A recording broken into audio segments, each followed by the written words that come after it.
Tonight, will Dallas spend $1 billion on repairs or start looking for a new city hall? We owe it to Dallas to get it right. Why the lieutenant governor is urging against Camp Mystic opening this summer. Millions of people on edge as violence continues in Mexico. Is Mexico safe for your spring break plans? Tonight, a first-hand account from Guadalajara as flights to and from DFW are resuming. A fire causes a railroad bridge to collapse. And how people in the Northeast are dealing with a blizzard dumping more than 2 feet of snow. A big warm-up on the way and even a chance of rain.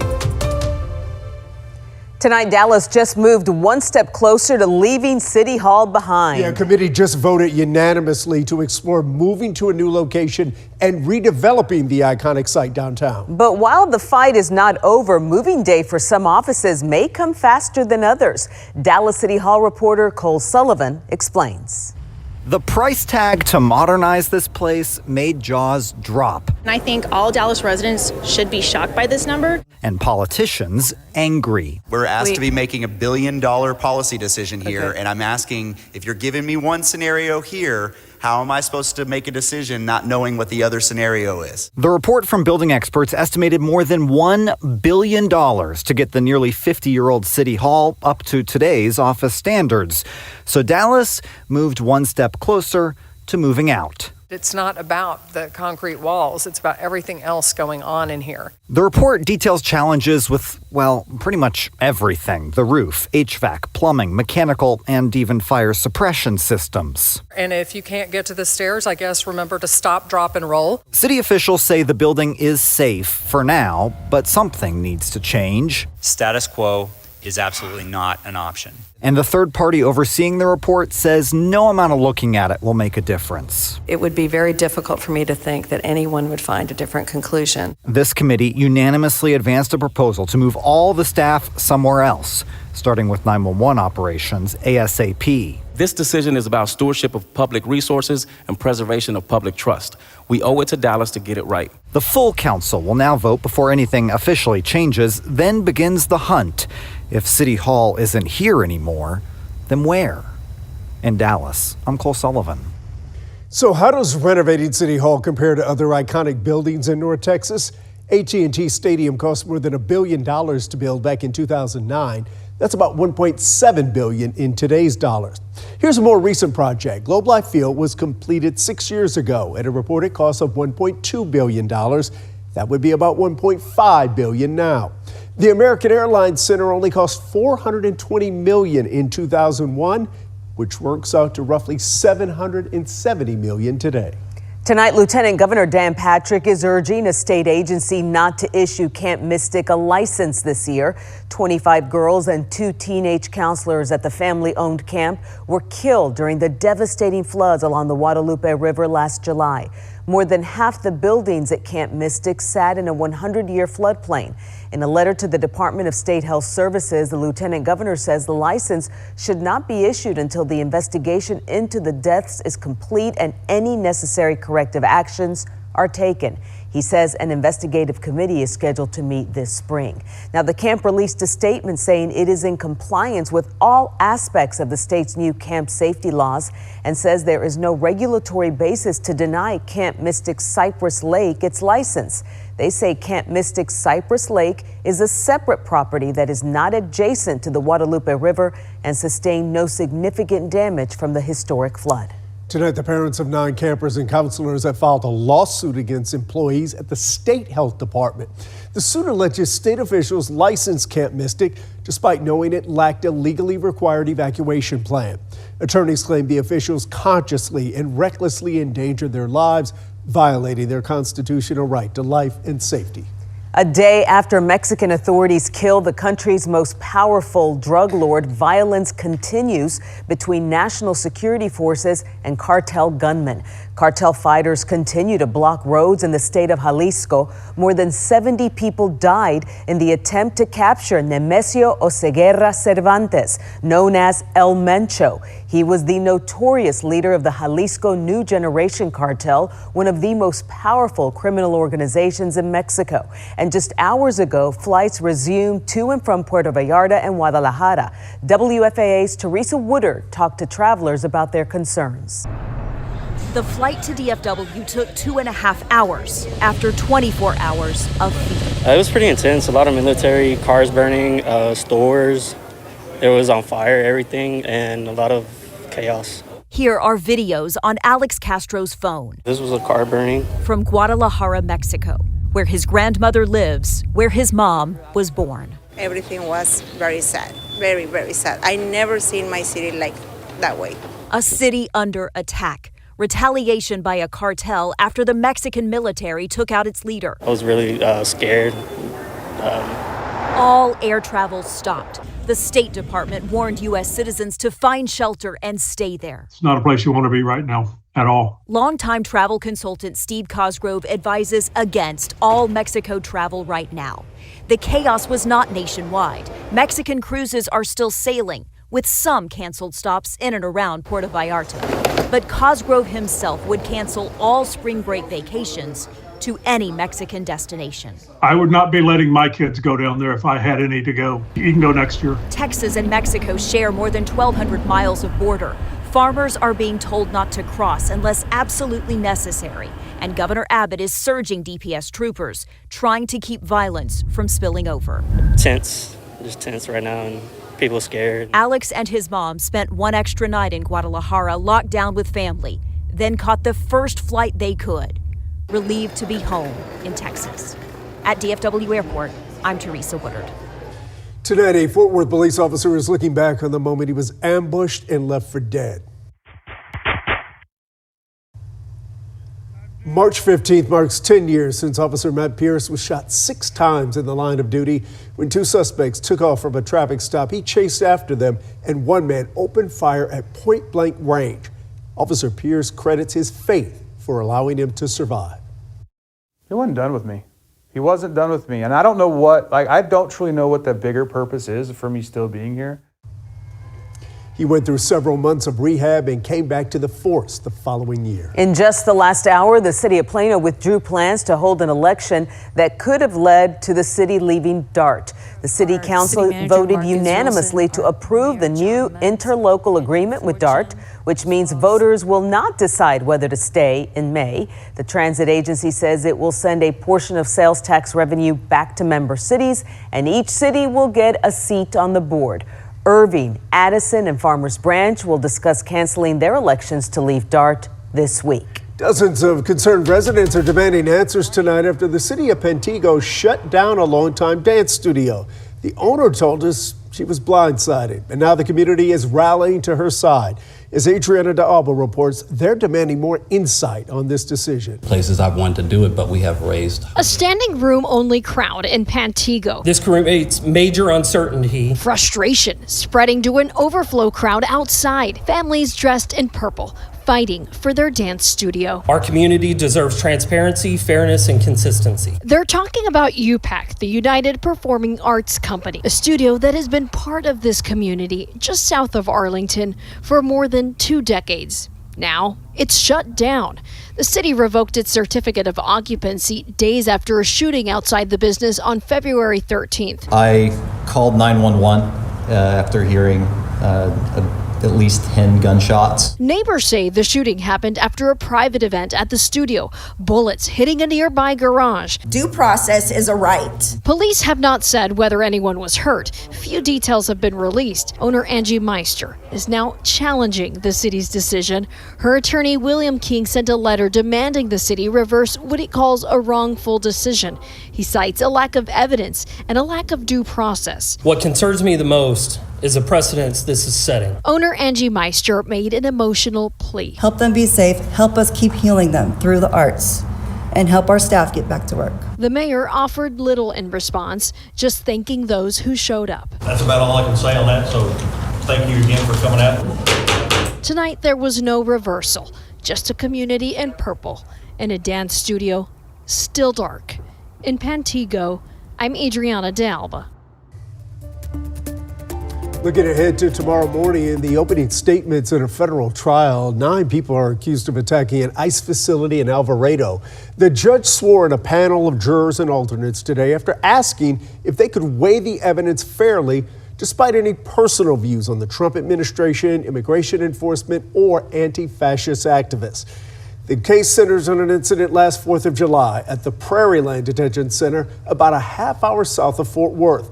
Prosecutors claim the suspects are part of an Antifa cell that coordinated the attack online and ambushed detention officers. They're accused of setting off fireworks to lure officers outside, then opening fire. One officer was shot in the neck but survived. Now to a live look at the U.S. Capitol, where President Trump will deliver his State of the Union address tomorrow. He's working to convince voters the economy is improving as Republicans head into the midterms with control of Congress at stake. The president says he has a lot to address. You can watch it at 8 p.m. right here on WFAA. And following his speech, President Trump is expected to make a trip here to Texas on Friday. Our partners at the Texas Tribune say the president will travel to Corpus Christi. The White House has not yet released an official itinerary. Straight ahead, when we get right on the money, we're keeping it weird, talking about sidelines and housing. I'll explain next. The airlines canceled more than 10,000 flights in and out of the Northeast. How residents are handling record snowfall this week. One of the best high school basketball teams in the state looking to rebound after what happened last season. We'll tell you all about it coming up later in sports. Well, and I have some snowfall totals from the blizzard in New York and New England. Wait until you see these numbers. Our forecast here, big warm up on the way and a little chance of rain too. My forecast coming up. Have you been sitting on the sidelines for what feels like forever, wondering if this could finally be your year? You might be a Dallas Cowboys fan, or you could just be someone who's been waiting for the right time to buy or sell a home here in Texas. I'm a licensed real estate agent, and to me, the market has seemed weird. But I'm not down in the details of it every day, so I checked in again with a practicing broker, and I would phrase the current real estate market as weird. Joe Atkins from Joe Atkins Realty confirms it, and here are some of the reasons why. You go look in the MLS, and there's homes that have been on the market for a year. Wow, that's a long time. And it sounds like a buyer's market where if they don't like your price or your property, they have many other homes and prices to choose from. And yet again, weirdly, Atkins just sold a 2,000 square foot home that, considering the neighborhood it was in, was aggressively priced for more than $1 million. Jason, I ended up with multiple offers on this home, more than 6 figures over the asking price, Jason. Jeez. Not just that, they were all cash offers, Jason. That sounds like a seller's market. Again, weird. Aggressively high-priced offerings snatched up for more than list, while other homes are languishing for more than a year. It's a story of extremes, and here's another. Stats show entry-level homes in Texas have been in high demand, as have the higher dollar ones. This might be the housing market's version of the K-shaped economy, where the haves are doing better and the have-nots are not. A record 17.2% of all the money generated by home sales in Texas last year came from houses that went for $1 million or more. Now you go to the 3 million plus market, Jason. Those homes seem to sell really rapidly right now, right? And again, those are, we call that the ultra luxury for, East Dallas at least. And, those people don't a lot of times need a mortgage. They don't care about their payment. And so it's just what you said. I think you're spot on is the wealth divide is definitely glaring in real estate right now. On the other end of it, broker Joe Atkins has been hearing some real affordability concerns, including from people relocating from elsewhere like these. They were just like, we really think that the homes are amazing. They're just a lot more expensive than what we thought when we heard Texas, right? However, the starter home may be making a comeback here in Texas. In the pandemic, only 7% of new homes that were sold were under $250,000. Last year, though, that percentage more than doubled. and experts expect that trend will keep shifting toward more affordable price points in 2026. Maybe this could be your year if you've been sitting here on the sidelines. Much more info in my story today posted on my socials. And ahead tomorrow on Daybreak, how a lot of people aren't selling because they are locked into their homes. That's next time we get right on the money. Fire destroyed a nearly century-old railroad bridge in Lincoln, Nebraska. A large portion of the bridge collapsed after burning for more than an hour. The bridge is owned by Union Pacific Railroad, which says this is part of an active rail line. It has an engineering team surveying the damage tonight. Now to a live look at Buffalo, New York, where it is still snowing downtown, but that bomb cyclone that hit the Northeast is moving out of New England now. In the past 24 hours or so, more than 2 feet of snow fell in parts of 5 states. They set a new winter record in Providence, Rhode Island, after getting nearly 38 inches of snow. The blizzard grounded 10,000 flights, and tonight, airlines say it'll take days to get back on schedule. Make sure you tune in to Daybreak tomorrow. We'll have a live report from Newark Airport as airlines try to catch up from the storm. Yeah, it's a new era for our morning show. Did you catch our new Daybreak team today? Feels great. I'm Sprite. I'm caffeinated and ready to rock. Good morning. Well, there. Good morning, Dia. Dia Wall and Matt Howerton join Greg Fields, Maria Ruiz, and Erica Lopez for their first day as our new hometown anchor team. Be sure to check them out every morning beginning at 5 right here on WFAA, and follow us on social media for news updates all day. Love Dia's slippers. Don't you wish you could come to work like that every day? I know. So comfy. All right, man. So you're talking snow totals tonight from the East Coast. Yeah, I am. I'm starting with Providence, Rhode Island. Oof. Okay. Did you hear how many inches of snow they have? 38 inches. Well, I have 33 and a half. But anyway, it's over 2 feet. I can show you that. I didn't have time to change the graphic, but last time I checked, about an hour and a half ago, it was 33.5. So I'm going with that number right now. It's a lot. Babylon, New York, almost 30 inches of snow. Carlsbad, New Jersey, 27.9. Dighton, 27.1.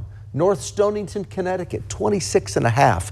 Now, that's a lot of snow no matter where you live. But when you take a look at these winds, Montauk, 84-mile-an-hour peak wind gust yesterday. Marshfield, Massachusetts, 83. Dennis, MA, 82. Nantucket, 78. Stony Brook, New York, 74. Hurricane strength is 74 or greater. So we're looking at hurricane strength winds here with this system. Again, it's all in the process of ending right now, and that's certainly good news. Still a little bit of snow is falling in the Boston area, but the area of low pressure will continue to move offshore, and there it is. Now, as we zoom in here into the Dallas-Fort Worth area in North Texas, I mean, these are just high, thin clouds that are passing through. I have mostly clear skies in my forecast tonight. There's midnight. Watch this, 3 in the morning, 6, 7 a.m. tomorrow, a few high thin clouds as we move through the day. We start cold tomorrow. This morning we had a low, we hit freezing, 32 degrees this morning, about 10 degrees warmer tomorrow morning in Dallas at 42. 40 degrees tomorrow morning in Fort Worth, 30s up in Denton, Decatur, McKinney, lots of 30s across the area. The heat island right here in the Metroplex, 42 and 40 in Dallas and in Fort Worth. The normal low is 42. So tomorrow morning, it's still going to be cold across the area, but at least we won't be in the 30s in Dallas and in Fort Worth. Here's 7 o'clock tomorrow morning. Watch that. Noon tomorrow, 3 p.m., 4 p.m., 6, there's 7 p.m. So, I mean, other than a few passing high, thin clouds, that is it. My forecast tonight, mostly clear skies and cold, dry, light winds, 40 for the low tonight. During the day tomorrow, a sunny day, a dry day, a warmer day, and a little on the windy side at times. South winds tomorrow, 20 to 30 miles an hour. Here's the next 14 days. 83 on Wednesday, 74 on Thursday, 76 on Friday. Last day of February, 80 degrees on Saturday. 80 degrees. So I have 2 more 80-degree forecasts of days of 80-degree temps in my forecast here. Then on Sunday, March 1, we drop to 77. Monday, March 2, 71. And then the final 7 of the 14 days, we stay in the 70s. All week, the first week of March. Election day is Tuesday. Right now, partly sunny and dry, a high temp of 70. And then late Saturday night, Sunday morning, 2 in the morning, set your clocks forward 1 hour. Daylight saving time begins. Singular, Cynthia, it's not savings, it's saving time. It begins. Standard time ends. Don't forget to change the batteries in your smoke detectors, carbon monoxide detectors, and don't forget to change the filters your air filters too. And look at the little bit of rain. I have just a little bit of rain in my forecast as we head through the middle and end of next week. This week is dry. We're dry through Election Day next Tuesday, and then Wednesday, Thursday, Friday, Saturday, Sunday, and Monday, a spotty shower here or there. There's a low chance of rain those days, so hopefully the rain coverage goes up, but right now, at least there's a possibility that the weather pattern changes by the middle and end of next week. But as of right now, pretty uneventful. There you go. How cool would it be if Jerry Jones just says, you know what? This is the year I am actually going to go all in and bust the budget, as he says. How cool would it be? He's got a shot with Pickens. And Okay. I'm hoping against hope. Okay. He might do it. He might do it. There's I got a always feeling. hope. I'm sure. I haven't. Don't normally feel like this. Yeah. Always, I'm like, yeah, they're gonna go basement hunting in free agency at Kohl's because that's what they do, right? They're gonna go to Nordstrom Rack, get it off the cheap, you know. But I got a feeling. I do too. I love it. Let's talk about Pickens next. It is the question of the Cowboys offseason. Will Jerry Jones strike a long-term deal with mercurial wide receiver George Pickens on the heels of his sensational debut season in Dallas? Cowboys co-owner Stephen Jones says the team expected to apply the franchise tag to Pickens in a matter of days. Pickens and CeeDee Lamb formed a lethal receiving duo. And with head coach Brian Schottenheimer calling the shots, Dak Prescott produced the best season of his career. It is hard to imagine the Cowboys matching last season's offensive production without Pickens. And the Cowboys know it. We want Pickens here. Think the world of him. Want him here, love him. And I think he wants to be here, so all that's a plus. We've had people play under the tag, and then we've made deals with people, that have a tag and can go either way. So we'll just analyze the situation and see what's next. Get a deal done. Rangers young right-hander Jack Leiter makes his spring debut today. He throws 2 scoreless innings, giving up a couple of hits. He walked 1 and struck out 1. With Jacob deGrom, Nathan Eovaldi, and Mackenzie Gore at the top of the Rangers rotation, if Leiter can improve off of the promise of last year, it could be a game changer. I've been throwing bullpens since end of December, but that first time in different uniforms and the adrenaline finally kicks up. It's you don't necessarily know what you're going to feel, and I felt good, so I feel good about that. When it comes to high school hoops, Frisco Heritage is the top dog in 5A, the senior-laden team on a mission to make amends. Here's Jonah Javad. Sneaks squeaking. Right down there, here we go. Coaches commanding. Back, wide. The usual sights and sounds of a basketball practice. But the boys of Frisco Heritage are turning it up a notch. District spent some money on our new sound system, so we're going to put it to use. Crowd noise blares through the speakers as the Coyotes wrap up their final practice before the postseason begins. When you get to those games in the playoffs, it's hard to hear myself. We couldn't really hear each other on the court, so we gotta, be louder. It helps us talk louder, helps us be louder. It's just doing nothing but preparing us for those type of moments. Frisco Heritage is the #1 ranked team in the state for Class 5A, led by seniors Bryson Howard and Cam Lomax. They make my life easier. I'm not gonna lie. Howard is the top-ranked player in the state. The son of former Maverick Josh Howard is committed to Duke, while Lomax now a takeaway is headed down the road to SMU. Lynn lays it in. But first, the Coyotes have unfinished business. Get to the state. Don't let nobody stop us. Last year, they made it to the state semifinals, the deepest run by a boys basketball team in Frisco ISD history. But the taste of defeat still lingers. When you said it, definitely made my heart drop a little bit. Sometimes I can't sleep at night. That's how bad I want it. They want it. I want it for them. So as the playoffs begin, the boys of Frisco Heritage basketball are once again looking to make some noise. In Frisco, I'm Jonah Javad. And Stars forward Mikko Rantanen added to the injured list after his Olympic stint for the bronze medal winning team from Finland. The move means the earliest that he could come back is Friday. Hope the Moose heals up quickly. At Sports, Chris and Izzy back with the final word after this. I'm looking forward to that 15-degree warm-up tomorrow. I know, I can't wait. You gonna get out and run?